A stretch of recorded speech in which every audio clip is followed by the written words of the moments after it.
Hello, everybody. Welcome back to Science Biography. And today we're going to talk about Carl Sagan, who is one of the greatest science educators of the 20th century. So we're going to talk a little bit about him and his accomplishments. Who was Carl Sagan? Carl was an astronomer, planetary scientist, cosmologist, astrophysicist, and astrobiologist, as well as a science communicator. So he was very, very well educated. He knew a lot about a lot of different things, pretty much anything that had to do with outer space. Carl was the guy. He was born in 1934 and he passed away in 1996. And Carl wrote and narrated the show Cosmos, which is a personal voyage, which is the most widely watched series in the history of American public television. It was recently a successor was kind of done by Neil deGrasse Tyson called Cosmos as well, and it was quite the show. It was kind of the first major science show that really brought people back into the interest of science mainstream. He attended the University of Chicago for his BA, BS, MS, and PhD, so he spent a lot of time at the University of Chicago learning. Now, Carl's research contributed to the search for extraterrestrial life, including an experimental demonstration of the production of amino acids from basic chemicals by radiation.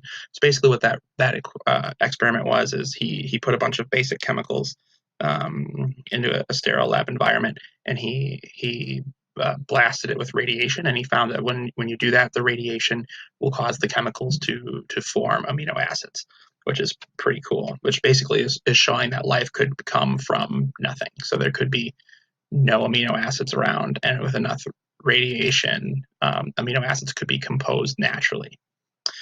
He also assembled the first physical messages sent to space, the Pioneer plaque and the Voyager Golden Record. So these two things were sent into space so that if extraterrestrial life was ever out there and found it, they'd be able to figure out a little bit about us and where we were in the universe. And then also, he was the first to argue that Venus's high surface temperatures were due to out of control greenhouse gases, basically what the Earth could become if we continue to let our greenhouse gases go out of control. And then finally, Sagan was the first to hypothesize that Titan, which is the moon of Saturn, had liquid oceans under its icy surface. And so there's a potential for life on Titan, which is pretty interesting, something that's really exciting, that there could be life in other parts of our solar system. Like I said earlier, Carl co-wrote and narrated Cosmos, A Personal Voyage.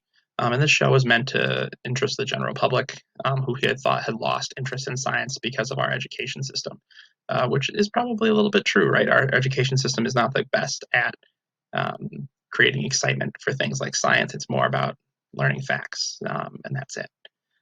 Each episode focused on a different scientific topic, but they all kind of showed how each thing was connected and how science connects everything on the planet and in the universe together. Sagan also talked often on the Tonight Show with Johnny Carson and is responsible for many understanding the cosmos better. So he's one of the people that we attribute to being one that really raised public interest in science in the 70s and 80s. Here are some of the resources I used to talk about Carl. And thank you so much for watching this next scientific biography. Next time we'll talk about someone new, and we'll learn a little bit more about scientists and what they've contributed to our knowledge. Thanks again for watching. See you again soon.